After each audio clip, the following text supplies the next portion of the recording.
when my wife's toxic friends convinced her to pack a bag and disappear for a week to teach me a lesson. They thought I'd come crawling back begging. Instead, I picked up the phone and made a call that would turn their little game upside down. While she was celebrating her victory with those bitter women, I was taking action they never saw coming. My name is Miles Doyle. I'm 42 years old, and I've spent the last 15 years building something I thought would last forever. Not just my marriage to Cindy, but also my tire installation business that started as a single shop and grew into a network of 5 locations across our city. I worked my tail off to provide for my family, my wife Cindy, who's 39, our 16-year-old son Dylan, and our 12-year-old daughter Emma. The irony is that success might have been what destroyed us.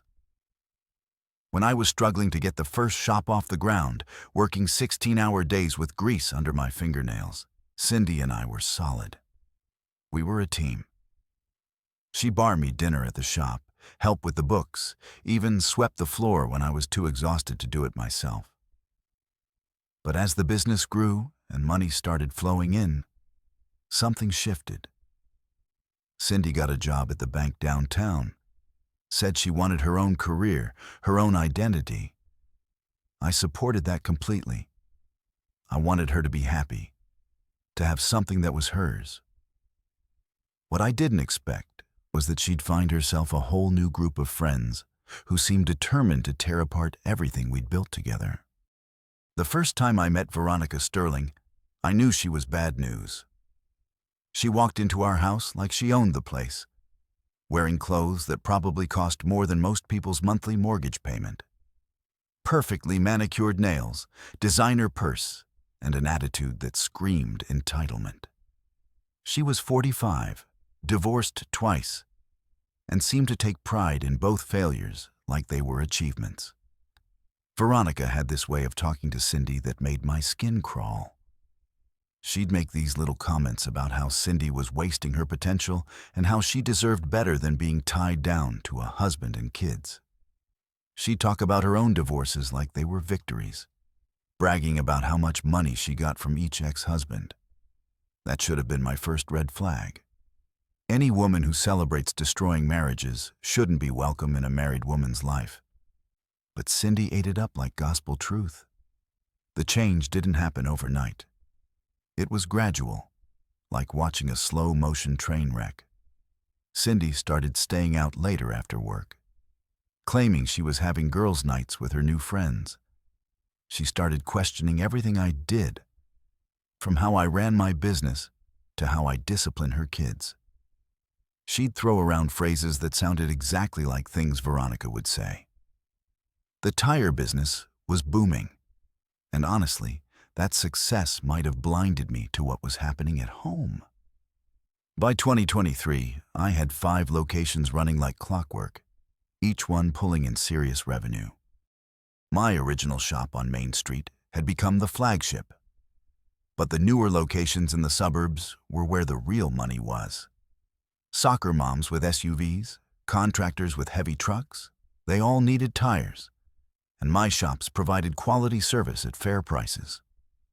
Dylan had started working part-time at the downtown location, learning the business from the ground up, just like I did. The kid had good hands and wasn't afraid of hard work. I figured he might take over the business someday, keep the Doyle name going strong. Emma was still focused on school and her soccer team, but she'd come by the shop sometimes, charming customers with that smile that reminded me so much of her mother. That's the thing that hurt the most. Cindy used to smile at me like that. Back when we were starting out, when money was tight and dreams were big, she'd look at me like I could conquer the world. Now, when she looked at me at all, it was with this cold indifference that cut deeper than any argument. The change became obvious during our family dinners. We used to talk about everything: the kids' school activities, business plans, weekend trips. Now, Cindy would sit there picking at her food, barely participating in conversations. When she did speak up, It was usually to criticize something I'd done or said. One evening, Dylan was telling us about a college recruiter who'd called about his grades and athletic performance. The kid was excited, talking about maybe getting scholarship to play baseball. I was proud as hell, ready to celebrate, but Cindy just shrugged and said college was expensive, and maybe he should consider community college instead. I stared at her in disbelief.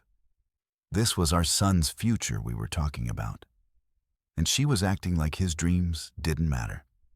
When I pointed out that we could afford to send him wherever he wanted to go thanks to the business I'd built, she rolled her eyes and muttered something about throwing money around.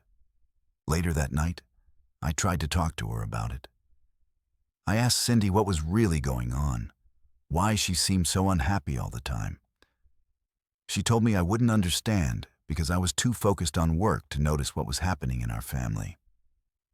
According to her, I was neglecting my responsibilities as a husband and father. That stung because I knew it wasn't true. Everything I did was for this family. Every early morning, every late night at the shops, every business decision I made was about giving my wife and kids the best life possible. But somehow in Cindy's mind, my success had become a failure. I started paying closer attention after that conversation, and what I saw scared me. My wife was becoming a stranger, and I had no idea how to get her back. My mother, Eleanor, had never been one to bite her tongue. And at 67, she sure wasn't going to start now. She'd been watching the changes in Cindy with the sharp eye of a woman who'd seen her share of life's disappointments. When she asked me to come over for coffee one Saturday morning, I knew something was on her mind. Eleanor Doyle was sitting at her kitchen table, the same one where she'd fed me breakfast for 18 years before I moved out. Her gray hair was perfectly styled, and her blue eyes held the determined look I remembered from my childhood when she had something important to say. "Miles, we need to talk about your wife," she said, not bothering with small talk. I sighed and took a seat across from her. "Mom, please don't start." "Don't start what?" "Caring about my son and grandchildren." Eleanor poured coffee into my favorite mug, the one with the world's best son that she'd given me years ago. "I've been watching Cindy, and that woman is not the same person you married." She was right, but hearing it out loud made it real in a way I wasn't ready for. Marriage has its ups and downs. Mom, you know that. Eleanor snorted. Ups and downs are one thing. Complete personality changes are another. Last Sunday at church, Cindy barely spoke to anyone. She used to light up that whole congregation with her smile. Now she acts like being there is some kind of punishment. That hit at home because I'd noticed it too. Cindy used to love our church community, volunteered for every bake sale and charity drive. Now she complained about having to go, said it was a waste of time. Just last week, she'd rolled her eyes when Pastor Miller asked about her helping with a youth fundraiser. And those friends of hers, Eleanor continued, her voice taking on a sharper edge. That Sterling woman particularly. I've heard things about her around town, Miles. She's poison, and she's spreading it to your wife. I leaned back in my chair, feeling the weight of everything I've been trying to ignore. What kind of things? The kind that destroy families, my mother said firmly. She brags about her divorces like they're trophies. Takes pride in how much money she got from each husband. Women like that can't stand to see other people happy in marriage because it reminds them of their own failures. Eleanor reached across the table and grabbed my hand with surprising strength. Son, you need to fight for your family before it's too late. That woman is filling Cindy's head with nonsense. And if you don't put a stop to it, you're going to lose everything you've worked for.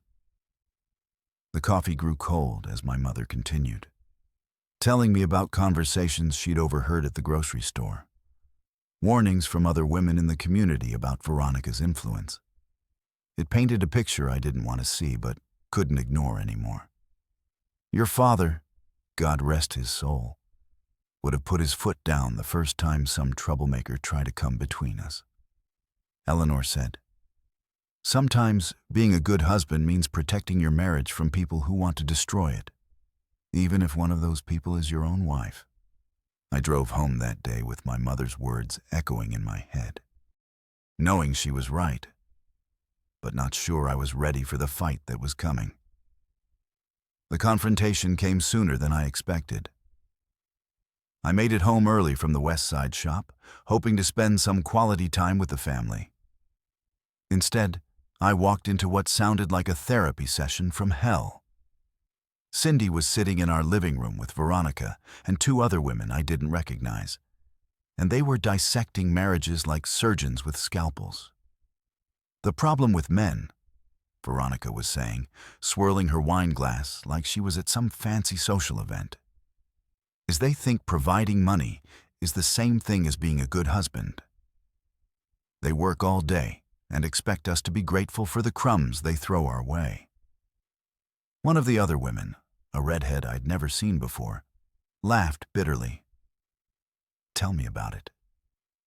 My ex used to think buying me jewelry would make up for ignoring me the rest of the year. Like a diamond bracelet was supposed to substitute for actual conversation." The third woman, blonde and probably in her early 40s, nodded enthusiastically. "They use work as an excuse to avoid real intimacy. Sorry, honey, can't talk now. Got to provide for the family. Meanwhile, we're dying inside from loneliness." I stood in the hallway listening to these women tear apart the institution of marriage with the enthusiasm of teenagers gossiping about classmates. But what really got to me was hearing Cindy's voice join in. "Miles thinks because his tire business is successful, he's automatically a good father and husband," my wife said, her voice carrying a tone I'd never heard before. "But success doesn't mean anything if you're not emotionally available. He comes home expecting dinner on the table and praise for working hard like that's all there is to marriage. Emotionally available, I worked my tail off so she could have everything she wanted. I never missed a parent-teacher conference, never missed one of Emma's soccer games or Dylan's baseball tournaments. I took the family on vacations every year, made sure they had the best of everything. When had that stopped being enough?" Veronica's voice cut through my thoughts. "Men like that are controllers, Cindy. They use financial security as a leash to keep you dependent. The question is, what are you going to do about it? Are you going to spend the rest of your life being grateful for scraps? Or are you going to demand what you deserve?" That's when I'd heard enough. I walked into the living room, and the conversation stopped like someone had hit a mute button for pairs of eyes turned to look at me. And I felt like I'd interrupted something I wasn't supposed to witness. "Ladies," I said, keeping my voice level and polite despite the anger building in my chest, "I hope you're having a nice visit." Veronica smiled, that fake smile of hers, the one that never reached her eyes. "Miles, we were just having some girl talk. Nothing that would interest you, I'm sure." "Actually, it sounded pretty interesting from where I was standing," I replied, meeting her gaze directly, especially the part about controllers and leashes. "Care to elaborate?" The tension in the room was thick enough to cut with a knife. Cindy's face flushed red, either from embarrassment or anger. I couldn't tell which. The other two women suddenly became very interested in their wine glasses. "We should probably get going," the redhead said, clearly uncomfortable with the direction things were headed. "Thanks for the wine, Cindy." After they left, gathering their purses with the speed of people fleeing a crime scene, Cindy turned on me like I'd committed some terrible crime. "How dare you embarrass me like that in front of my friends?" she hissed. "Embarrass you?" I stare at my wife in disbelief. "I came home to find you talking about our marriage like it's some kind of prison sentence. How you think that made me feel?" The worst part about watching your marriage fall apart isn't the sleepless nights or the cold shoulders. It's seeing your kids try to navigate the wreckage while pretending everything's normal. Dylan and Emma weren't stupid. They could feel the tension in the house, see how their mother had changed, hear the arguments that stopped the moment they walked into a room. Dylan started spending more time at the tire shop, claiming he wanted to learn the business better. But I knew the real reason. Home wasn't comfortable anymore. The kid would show up after school, grab a wrench, and work on whatever project needed doing.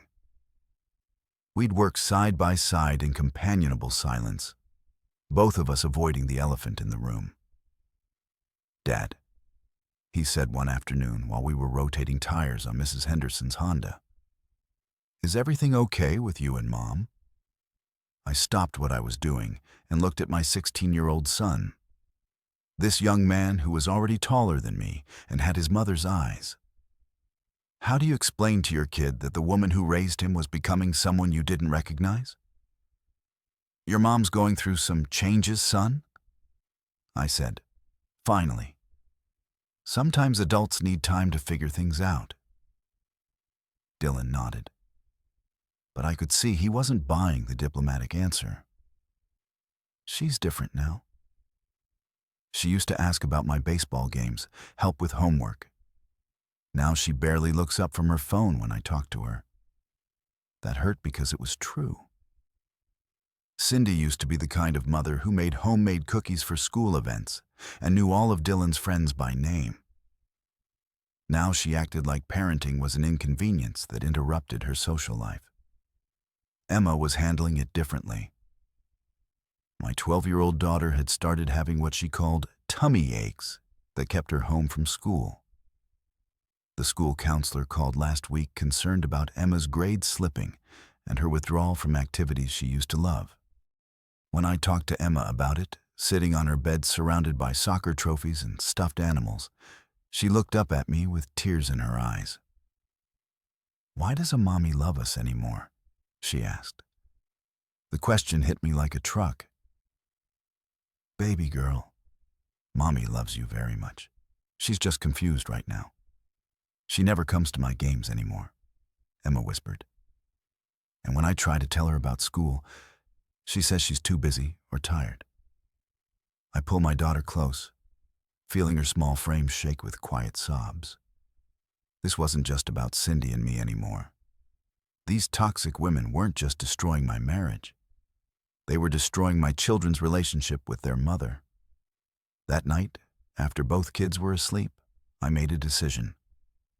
I couldn't control what Cindy chose to do or who she chose to listen to, but I could protect my children from the fallout.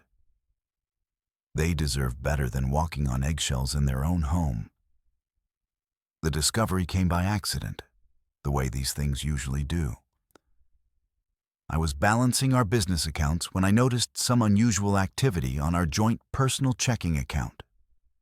Large withdrawals, transfers I didn't recognize, payments to places I'd never heard of. At first, I figured it was identity theft or some kind of banking error. Then I started digging deeper. $5,000 transferred to something called Sterling Consulting. Another $3,000 to a spa in the next county. $2,000 for what looked like a shopping spree at some boutique downtown. All of this happening over the past 6 months. All authorized by Cindy.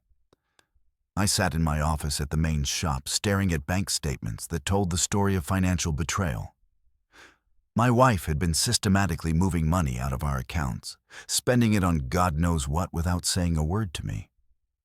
Money that was supposed to be for the kids' college funds, for our retirement, for emergencies. The Sterling Consulting payment was what really got my blood boiling. I made some calls and found out it wasn't a consulting business at all. It was Veronica's personal account.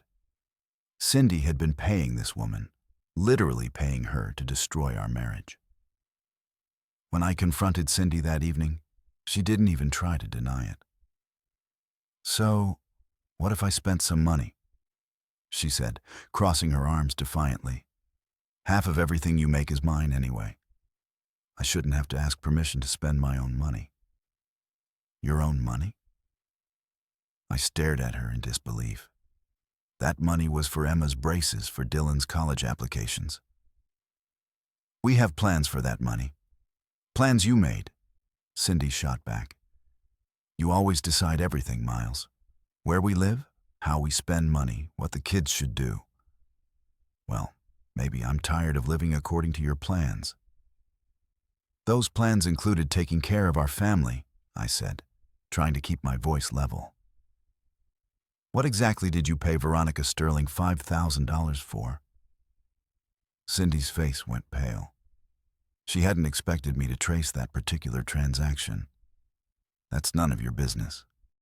It's absolutely my business when it's our money. I pulled out the bank statements and spread them on a kitchen table. Look at this, Cindy. Look what you've done. You spent almost $15,000 in 6 months on what?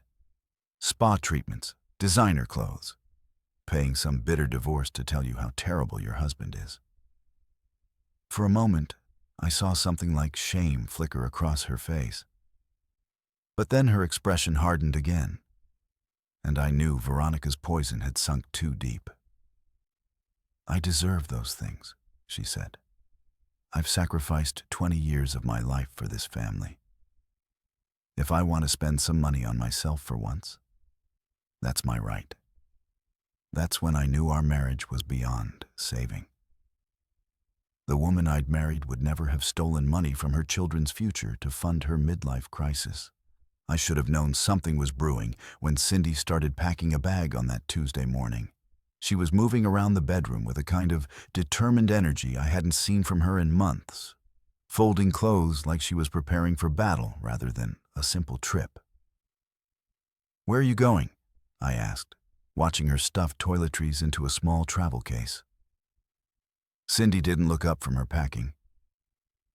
"I'm going to stay with Veronica for a while. We both need some time to think about what we really want from this marriage. We both need time." I stood there in my work clothes, coffee mug in hand, trying to process what I was hearing. I'm not the one who's been stealing money and bad-mouthing our family to a group of bitter divorced women. That got her attention. She straightened up and fixed me with a look that could have frozen hell over. "This is exactly what I'm talking about, Miles," she said, zipping up the bag with sharp, angry motions. "You always have to be right. You always have to be the victim. Well, maybe it's time you learn what it feels like to be alone for a while." I set my coffee down on the dresser, feeling something cold and final settling in my chest. "So, this is what your friends advised. Pack a bag and leave your family to teach your husband a lesson." "My friends told me I deserve better than this," Cindy shot back. "They told me that if I disappear for a week, you'll realize how much you need me and start treating me with the respect I deserve." There it was. My wife's bad friends had told her to leave for a week to teach me a lesson, just like my mother had warned me they would. These women had turned abandoning your family into some kind of power play. "And if I don't come crawling back, begging you to return?" I asked, keeping my voice steady. Cindy's confidence faltered for just a second, but then she lifted her chin defiantly. "Then I guess we'll both know where we stand." She grabbed her bag and headed for the bedroom door, pausing only to deliver what she clearly thought was her killing blow. "Dylan and Emma are going to stay with your mother while I'm gone," she said. "I've already arranged it. That way, you can focus on thinking about what you've done wrong without any distractions." I watched my wife walk out of her bedroom, heard her footsteps on the stairs, listened to the front door slam behind her. Then, I sat down on the edge of the bed we'd shared for 15 years and tried to figure out how everything had gone so wrong. But as I sat there, something interesting happened. Instead of the panic or desperation Cindy and her friends probably expected, I felt something else entirely. Relief.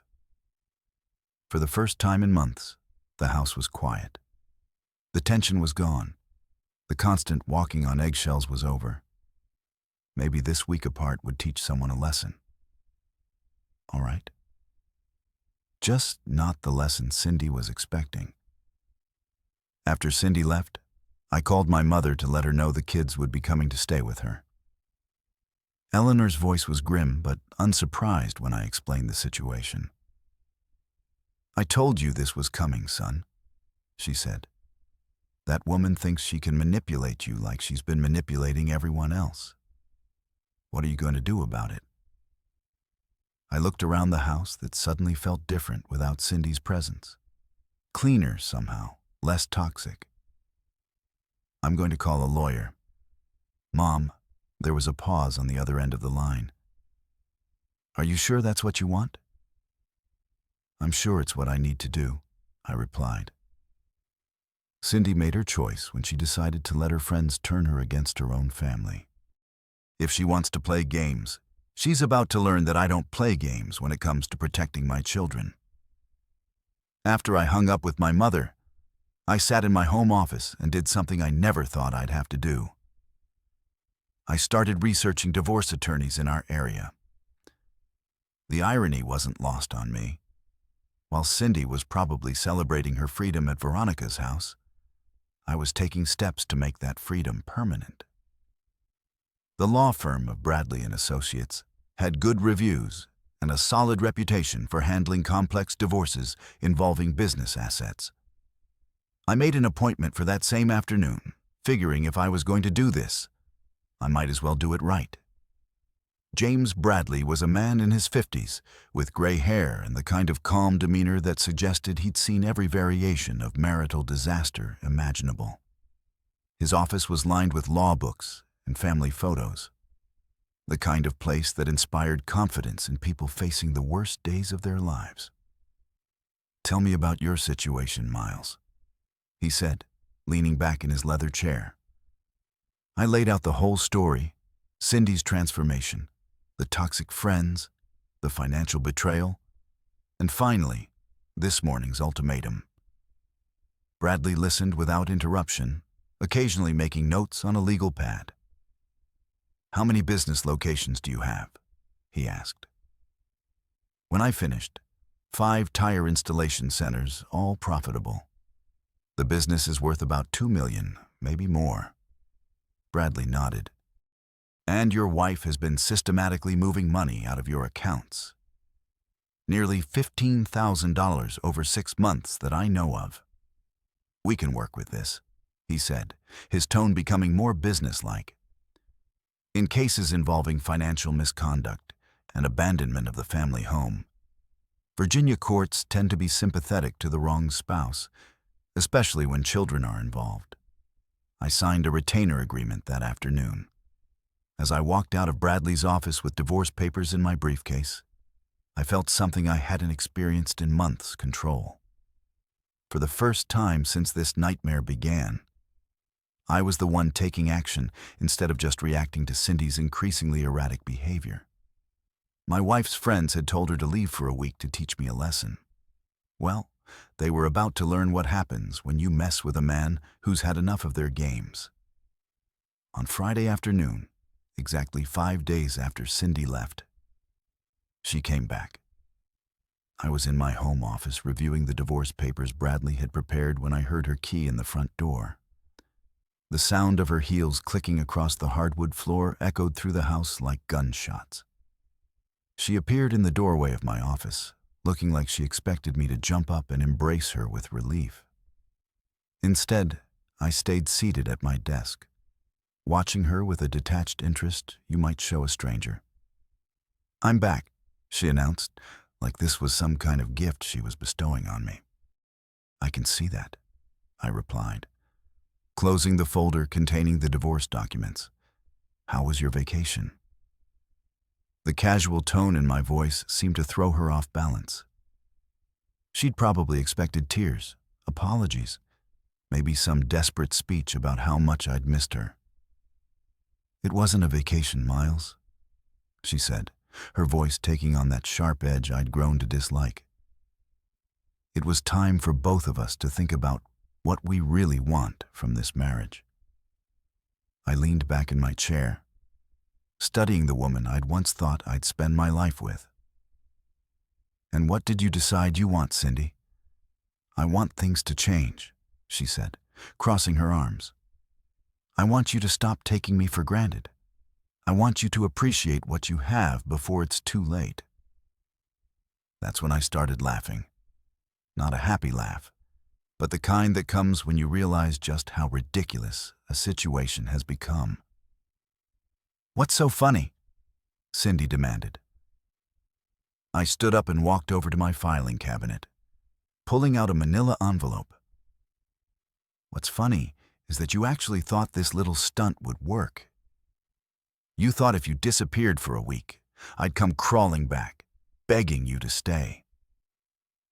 "Didn't you miss me at all?" she asked. And for the first time since she'd returned, I heard uncertainty in her voice. "You know what I missed, Cindy? I missed the woman I married. The one who would never have stolen money from her children's future. The one who wouldn't have let a group of bitter divorced women convince her to abandon her family." I handed her the envelope. "These are divorce papers. I filed them Wednesday morning right after you left to teach me that lesson." Cindy's face went white as she opened the envelope. Her hand shook as she read the first page. "You're bluffing," she whispered. "You wouldn't actually divorce me over this." "I'm not bluffing, Cindy. The marriage is over. Your friends got exactly what they wanted. Another divorce to add to their collection." She dropped the papers and reached for my arm. "Miles, please. We can work this out. I'll stop seeing them. I'll change." But I gently pulled away from her touch. "It's too late for that. You made your choice when you chose their poison over our family. The divorce took 8 months to finalize, but those were 8 months of clarity instead of confusion. Cindy fought it at first, tried to claim I was being unreasonable and cruel. But when the financial records came out during discovery, showing exactly how much money she'd stolen and where it had gone, her attorney advised her to settle quickly. I kept the tire business in our house. Cindy got a fair settlement, but nothing like what she would have received if she hadn't been caught stealing from our accounts. The judge was particularly unimpressed with her explanation that the money was for personal growth and self-discovery. Dylan chose to live with me full-time. At 17, he was old enough to make that decision, and he'd seen enough of his mother's behavior to understand what had really happened. He's working at the main shop every day after school now, learning the business from the ground up. Emma splits her time between both houses, but she spends most weeknights with me. Cindy tries to be a good mother when she has her, but the damage to their relationship runs deep. Kids don't forget when a parent chooses toxic friends over family. As for me, I'm doing better than I expected. The business is thriving. Turns out not having someone constantly undermining your confidence is good for productivity. I've opened a 6th location and hired 3 new employees. About 6 months after the divorce was final, I started seeing someone new. Ashley Thompson is 30 years old, works as a nurse at the Children's Hospital, and has never been married. She's kind, supportive, and genuinely interested in my kids and my business. Most importantly, she doesn't have any bitter divorced friends filling her head with poison about men and marriage. We're taking things slow, but for the first time in years, I'm optimistic about the future. Dylan likes her, and Emma is warming up to her gradually. That's all I can ask for. Cindy is still friends with Veronica Sterling and the rest of that toxic group. From what I hear around town, she's dating some guy 15 years younger than her and living in a tiny apartment across town. Veronica convinced her that this was living her best life. But from the few times I've seen Cindy at school events, she looks tired and older than her years. Sometimes people ask me if I regret how things ended, if I wish I'd fought harder to save a marriage. The answer is no. A marriage is supposed to be a partnership between two people who respect each other and work toward common goals. What I had with Cindy at the end wasn't a marriage. It was a hostage situation. My advice to any man going through something similar is simple. Don't let toxic people poison your family. If your spouse chooses bitter friends over your marriage, believe what they're showing you and protect yourself accordingly. Sometimes the lesson someone tries to teach you isn't the lesson they intended.